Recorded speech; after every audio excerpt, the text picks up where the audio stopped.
মা সুমি কই, ডাকো না কেন রে? পাশের গ্রামের হারুনের লগে পলাই গেছে। গত 5টা বছর আমি প্রবাসে থাইকা কাজ কইরা কষ্ট করে আমি তোমার 30 লক্ষ টাকা পাঠাইছি।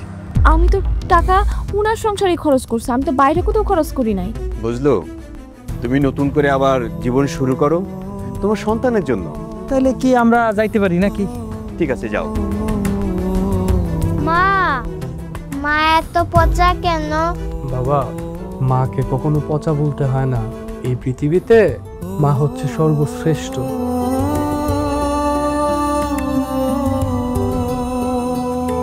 বুঝলো, তুমি তুমি অটো চালাচ্ছ?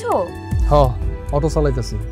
বিদেশ থেকে তো শূন্য হাতে আইছি, কিছু টাকা পয়সা আছিল, একজন মায়েরা খাইয়া নিছে। সুমি, এই সুমি, সুমি, কি কি হইছে? এমন সিরিয়াসলি করতেছো কেন? 1 লাখ টাকা দিতে পারবা কি পারবা না সেইটা কইলে হ। তুমি কি টাকা গয়নার জন্য আমার বিয়ে করছো? অবশ্যই তোর গয়নার টাকার জন্য ভালোবাসছি। মা,